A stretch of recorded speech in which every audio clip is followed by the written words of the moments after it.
లబ్ధిదారుల ఐక్యత, double bedroom లబ్ధిదారుల ఐక్యత. రావాలి రావాలి చెప్పాలి చెప్పాలి.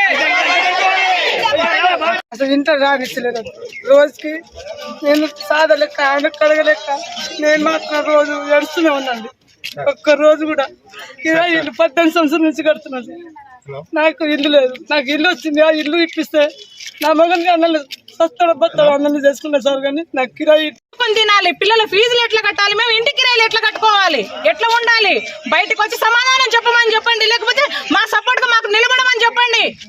సపోర్ట్ చేయకపోతే పర్వాలేదు, కానీ అటు పుల్లలు పెట్టి మా పేదల కడుపు మీద కొట్టకని చెప్పండి. ఫస్ట్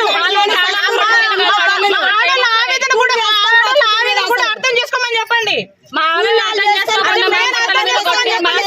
కొట్టి ఎటో కాకుండా మమ్మల్ని అసలు మాకు లేకనే కదా కిరాయిలు కట్టుకోవడానికి కూడా లేదు. మాకు భర్త లేదు, 2 పిల్లలు చదువుకోవాలి. బట్టల షాప్ చేస్తే ఏమొస్తుంది మాకు?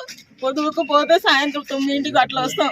మా బాధ ఇట్లా ఉంది. ఇల్లు ఆడుతుంది, ఇల్లు ఆడుతుంది. మా ఇల్లు చూడండి అసలు పడాపడ్డది. యాడ్ పోయి దయచేసి చెప్తున్నా చూడండి. కొద్దిగా ఇల్లు ఇవ్వండి అన్న. మా ఏం పిల్లలు బతికించుకుంటున్నావు, కిరాయిలు కట్టలేక పిల్లలకి ఫీజులు కట్టలేక ఇబ్బంది పడుతున్నా. దయచేసి మాకు ఇల్లు ఇచ్చి రుణం తీర్చుకోండి అన్న.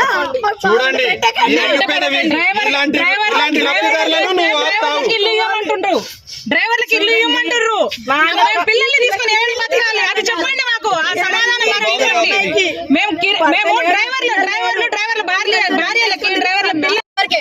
కానీ ఇంటి కూర్చొని మాట్లాడేవాడు దమ్మనే వాడు రమ్మని మాట్లాడు. మా అందరి ముందు మాట్లాడితే మేము మాట్లాడుకుంటాం. అసలు వాడికి ఏమవుతాం? వాడు వాటలు ఇప్పుడు మగ పంపించుంటా వాడు వాడికి ఏమవుతాం? వాడు హక్కు లేదు, వాడికి మాట్లాడే హక్కు లేదు. శంకునేని వరుణ్ అనేటతను ప్రెస్ మీట్ పెట్టేసి కబ్జా చేసిన జాగాల గురించి మాట్లాడి, దాని తర్వాత వచ్చేసి డబల్ బెడ్రూమ్ లబ్ధిదారుల గురించి, డబల్ బెడ్రూమ్ల గురించి మాట్లాడడం జరిగింది. నేను క్యాన్సల్ చేస్తా, ఇది చేస్తా అని అంటుండు. మరి ఈ రోజు నీ ఇంటి ముందరికే వచ్చినావు, బయటికి రారాదురాబాయ్. ఏం చేస్తున్నావు? ఏడ దాచుకున్నావు? ఏం బీక్తావు? చూపి. డబల్ బెడ్రూమ్ లబ్ధిదారుల సంఘం అధ్యక్షునిగా మాట్లాడుతున్నా. ఒక్కటే గుర్తుంచుకో, శంకునేని వరుణ్, నీకు నీ అయ్యకు 3 సార్లు నిలబడ్డా సూర్యాపేట ప్రజలు బుద్ధి చెప్పిర్రు. నీకు ఇంకా సిగ్గు రాలేదా? సిగ్గుంటే ఇలాంటి మాటలు మాట్లాడవు. ఎవడు దొంగలు అనుకుంటున్నావు? ఇక్కడున్న 804 మంది లబ్ధిదారులు అందరం నువ్వు ఏడికి రమ్మంటే ఆడికి వస్తానికి పట్టాలు తీసుకొని వస్తాం. నువ్వు దొంగల్ని నిరూపించు. చేతగాని మాటలు మాట్లాడొద్దు. ఏదైనా ఉంటే నిజంగా నిజాయితీగా నిరూపించిన తర్వాత అభియోగాలు చేయాలి. 804 మంది లబ్ధిదారులు, వాళ్ళ కుటుంబ సభ్యులు కిరాయిలు కట్టుకోలేక ఆస్తులు ఉన్నాయని అంటున్నావు కదా, ఎక్కడున్నాయో చూపి. ఎవరికి ఇచ్చిండు? జగదీశ్వర్ రెడ్డి గారు డ్రా తీపిచ్చిర్రు అన్నావు కదా, అక్కడ చెవులలో చెప్పిర్రు అంటున్నావు. మరి అప్పుడేం బీకినావు? 9 నెలలు 10 నెలలు అవుతుంది. అప్పుడు చెప్పలేంది ఇవాళ బీక్తున్నావు. ఇవాళ డబల్ బెడ్రూమ్ లబ్ధిదారులకు డబల్ బెడ్రూమ్ రాబోతున్నాయి అనగానే కావాలని పుల్లబెట్టడానికి నువ్వు సిద్ధమవుతున్నావు. ఖబర్దార్ బిడ్డ, నువ్వు అనుకుంటుండొచ్చు లబ్ధిదారులందరం నీ ఇంటి ముందర కూర్చొని మేము తగలబెట్టుకోము, నిన్ను తగలబెడతావు నువ్వు అనుకుంటున్నావు. అర్థం చేసుకో. ఎందుకంటే మా కడుపు మంట. ఎందుకంటే మేము 50 మంది వికలాంగులు ఉన్నాం. అదేవిధంగా అంతేగాని ఏదో ఒకటి పుల్ల పెడతాం, మేము ఆపదలుచుకుంటాం, మేము అధికారంలో ఉన్నాం అని మాట్లాడితే మాత్రం కబడ్డార్.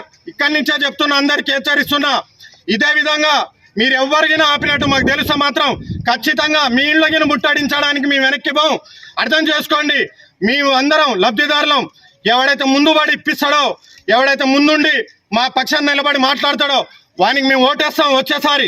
అర్థం చేసుకోండి, దయచేసి అర్థం చేసుకొని మా అందరికి ఇప్పియండి. అంతేగాని కావాలని పుల్లలు పెట్టి మీ విధానం అంటే మాత్రం ఎవడు భయపడాడు. ఇది 804 మంది లబ్ధిదారుల ఆవేదన. అర్థం చేసుకో. ఇప్పటికైనా నువ్వు క్షమాపణ చెప్పాలి.